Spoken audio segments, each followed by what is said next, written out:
Sathyajothi films பிரம்மாண்ட தயாரிப்பில் தனுஷ் நடிக்கும் கேப்டன் மில்லர் வெற்றி நடை போடுகிறது உலகமெங்கும்.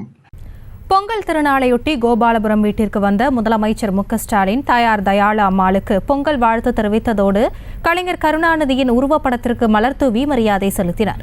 இதுகுறித்த கூடுதல் விவரங்களோடு இணைகிறார் எமது செய்தியாளர் ராஜேஷ். வணக்கம், விவரங்களை வழங்கலாம்.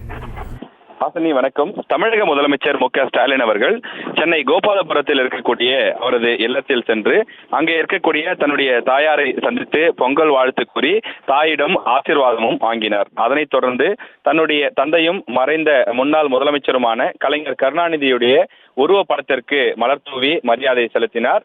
அதனைத் தொடர்ந்து ஆழ்வார்பேட்டையில் இருக்கக்கூடிய முதலமைச்சர் மு.க.ஸ்டாலின் அவர்களுடைய இல்லத்தில் முதலமைச்சரை நேரில் சந்தித்து வாழ்த்து பெறுவதற்காக பல்வேறு அமைச்சர்கள், சட்டமன்ற உறுப்பினர்கள், திமுக நிர்வாகிகள், பொதுமக்கள் என ஏராளமானோர் வந்திருந்தனர். அவர்கள் அனைவரையும் நேரில் சந்தித்து கைகுலுக்கி அவர்களுக்கு பொங்கல் வாழ்த்து தெரிவித்தார்.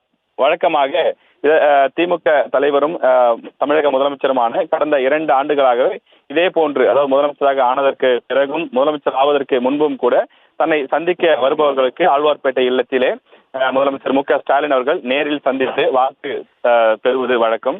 எனவே அந்த வகையில் இந்த ஆண்டும் பொங்கல் திருநாளை ஒட்டி இன்றைய தினம் பல்வேறு நபர்கள் வந்திருந்தார்கள். இதற்கு முன்பு கலைஞர் கருணாநிதி அவர்கள் இருந்த போதும் அவரும் பொங்கல் திருநாளை ஒட்டி திமுக நிர்வாகிகள், பொதுமக்களை சந்திப்பார். அதே போல புதிய 10 ரூபாய் அல்லது 100 ரூபாய் தாளை கொடுத்து அவர்களுக்கு வாழ்த்துக்களையும் தெரிவிப்பார். அதே பாணியில் தமிழக முதலமைச்சர் மு.க.ஸ்டாலின் அவர்களும் தன்னை பார்ப்பதற்காக, தன்னிடம் வாழ்த்து பெறுவதற்காக வந்த பல நபர்களையும் சந்தித்து அவர்களுக்கு பொங்கல் வாழ்த்து கூறி மகிழ்ந்தார். செய்திகளை உடனுக்குடனும் துல்லியமாகவும் தெரிந்து கொள்ள சப்ஸ்கிரைப் பண்ணுங்க.